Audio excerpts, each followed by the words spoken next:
Okay everybody, so here we are with part 3 of our build as we continue on making the module layout and setups and legs and everything else for this module railroad set for Nancy.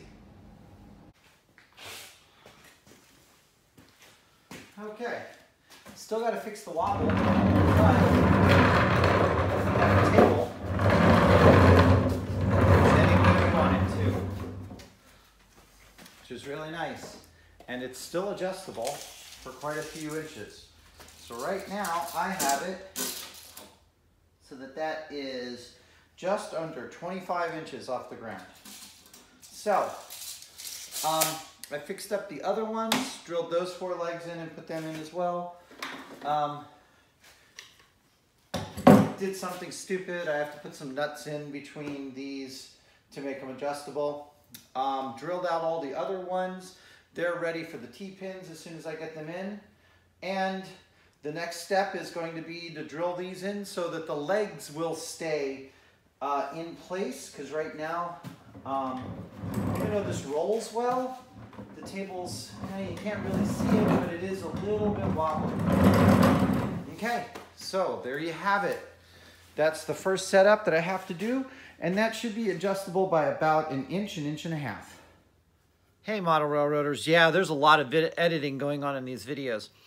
This was the point where after the legs were all completed, I checked them all out on the tables and every one of them was wobbly. So I produced a little video saying, please help me.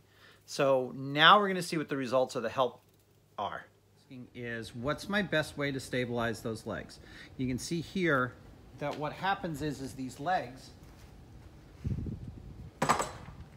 there's these little boxes that are right here and these legs slip into there. And you can see that they have some movement. Okay, model railroaders, we now have all of the legs done. The next one is to fix the legs the next way by putting in these barrel nuts that will go in the leg supports. I've already gone through and tapped all the holes. I'll go ahead and go through one shot of this, and then I'm going to do the rest of it off camera. Okay?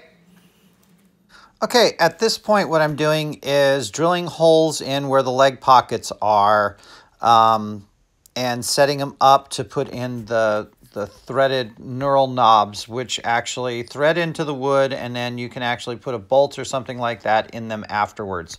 I used an Allen wrench and it took forever. It was all came as one set and all that. But I got it done, and then we moved on to the next section with the leg repair going on. There we go. You saw I struggled with that a little bit. Part of that was because of the wood, part of it was because of the angle that I went in at. But you can see here that we have a leg that kind of slides back and forth.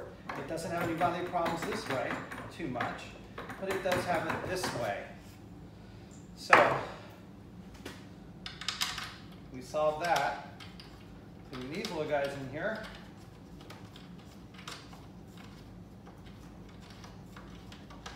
These are all thumb screws, so if these do work themselves loose, we just go ahead and tighten them down a little bit later. Takes a little while to get in there. Okay, so we pretty much stopped the wobble that way.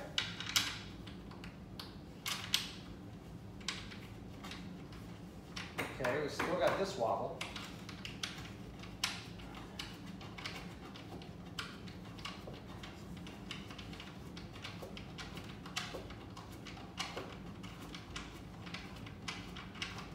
So we just tighten that down, thumbnail.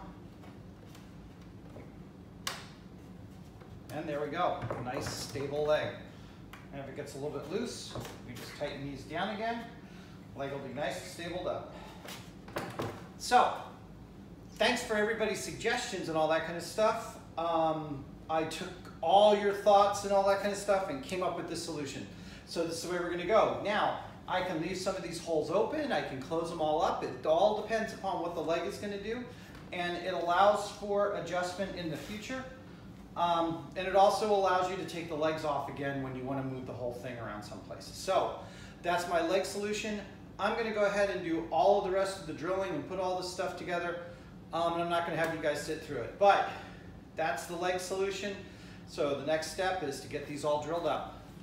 Okay, some process improvements were made for the drilling actions. I was able to clamp these on to the side, and it made the drilling go a lot faster. And on top of that, I went out and got myself the ratchet set and the appropriate Allen head to put it in there, and that made those things go in a lot faster. That Allen wrench itself was really bad, so this didn't take as long as it was previous. All right, everyone, I finally got all of those pesky things in for the legs. So now it's my next job. Okay, so this funny little contraption I found online. It's kind of cool. It's actually meant to set where you would put your drill holes for your cabinets. So like your cabinet drawer pulls and things like that. This is meant to come up and say, hey, you know, if I've got a cabinet handle that's this wide and I want to do it this way and all that kind of stuff. So I'm using this as my drill jig for what I'm going to be doing. Okay, and what I'm going to be doing is drilling holes for alignment pins, and then I'm actually going to use this center hole, I think, as the hole for the wires to go through. So, just so that you guys can see this, this has got measurements on it. Let's see, this is going to be, okay, yeah, let's get it with it. So you can see here that the center inches starts at 0, and then there's numbers that go to the left up to 8 inches, numbers that go to the right up to 8 inches. So this is your center, your centering. And you can see here on this one, I actually have a stop, and that stop should be set at 6 inches. Okay, so that gives me the center hole being at 6 inches from the end, which means it's a foot in the middle. And then I've got these two set at 4 inches. And then up here, this has got a little T-piece that's on it, which also, you can see, has measurements. And this is set at 2 inches. So this will give me all the holes aligned up at the same height and at the same spot, and I can replicate this. Okay? So theory is I put all these holes in, I replicate everything, and then everything will go back together in different ways.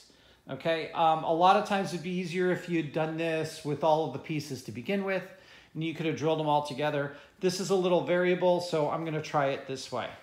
So my understanding is I should do it on one side and then flip it over and do it the other way.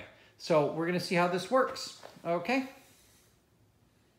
Okay, so I'm using the jig to set up the holes that I want to position on all the different ones. I start off with the 1 foot section to go through and drill all the holes. You noticed I used the pink foam as the standard part for the 2 inches down. So I come in, I drill up my holes, find my depth. You can see I've used various different ways to make this work, which I changed over finally at the end to some drift pins, which I had some problems with those, and we'll show you about that. And then finally, I go ahead and in the center hole, I put in a 1-inch hole for the wire feeds and had to change out a few drill bits on that one. Okay, so after drilling all the holes and setting all the different pins in the different places where they needed to go, I moved on to the next part, which was the magnets, which are going to hold these things together for a brief period of time.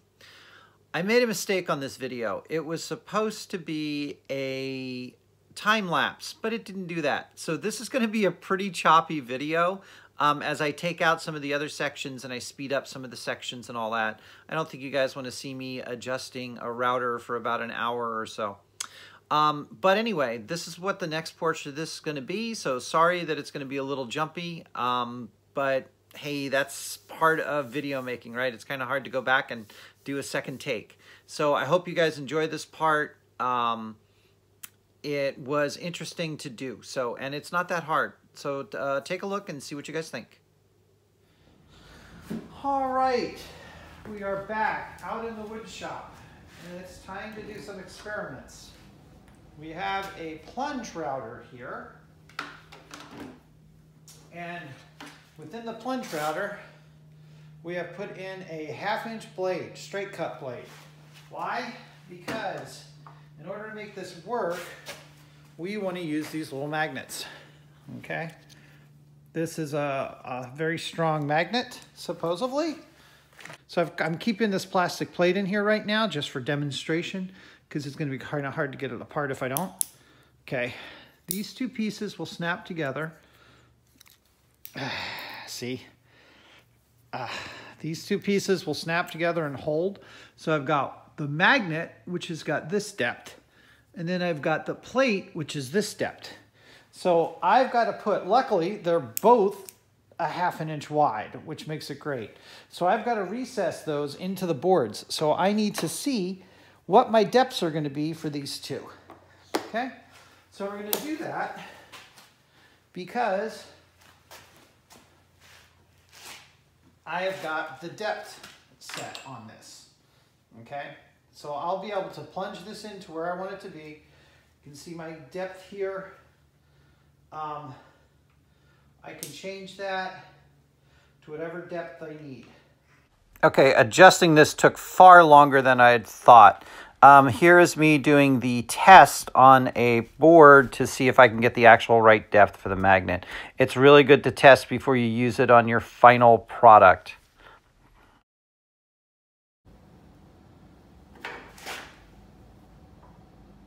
Okay, there we go. That sets the right depth.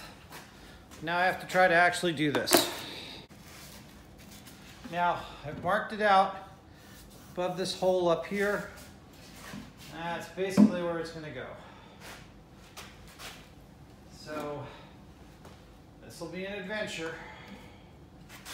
Let's see what happens.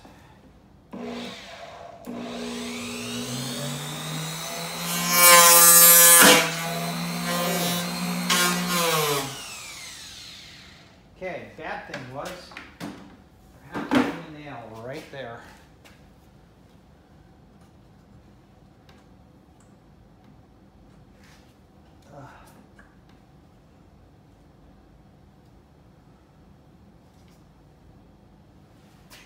That could have been bad.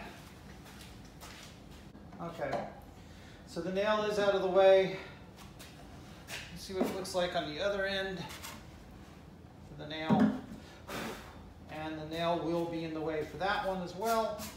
So we'll have to move that. Because, well, we don't need the nail in there anymore. So, after a really long period of debate of where to put the magnets, since I forgot about the nails that I used to nail everything in and that they would be in the way anywhere in the wood, decided to go ahead and put slots into the actual foam core. So the foam core is an inch thick, so a 1/2 inch is fine. So basically, I put the magnets right at the top of the wood, embedded into the foam core, and then did the same with the other items. If I take my magnet, place it in fits almost right. It actually is still above grade a little. Okay. So in order to avoid the nail heads and things like that, looks like we're going to put it right there. Now understand, this is all my experimental stuff that I'm doing right now. Hopefully once I get going, it'll get going a lot better. So let's put in a little bit of glue. So got that done. We're going to take a couple of our little screws and screw those in. Okay, the screws aren't really holding this in, but aesthetically it looks good, and it does give a little bit of gripping power. So this is being screwed right into the foam core board. Okay. Okay, so now that I've done my experiment on that one, now I'm going ahead and setting the holes for the alignment pins in each side. So I'm taking the drill and setting the depth, see what my depth actually needs to be on this one. So I got to drill the 2 holes on either side. And meanwhile, I've left the router set at the specific depth, and I'll go in and do all of the magnets first. Okay, so now that we've gotten the holes drilled in and all that kind of stuff, it's time to put the aligning pins in. So this is my first attempt. I actually used a drill bit that was supposed to be a little bit smaller than these aligning pins and trying to drive them in.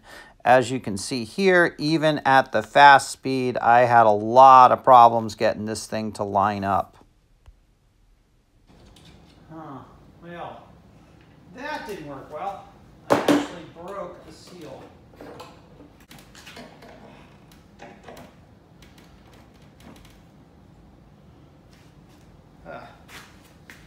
So you see, that didn't quite work. Seals are broke. Okay, so at this point it was quite obvious that I needed to do something besides force press fit those things in. So I got a bigger drill bit, oversized the holes. Once the holes were oversized and I made sure that the things fit and they bottomed in right, I took out the trusty glue and then glued them into the places. Now remember, the way that this was supposed to go was as alignment back and forth so that these could just slide on in there and align. That wasn't quite the case, and the next video will show you what happened there. But this goes on for quite a while as I finish off all of the other boxes with the aligning pins. Well, I hope you guys enjoyed this segment. And we're going to end it here, and we'll move on. There'll be some more parts coming. I want to thank you guys for watching. If there's any questions about what I'm doing, please put them in the comments below. Give this video a like, and ask other people to come look at it, or subscribe if you're not a subscriber. Anyway, this is Steve87 saying thanks for watching.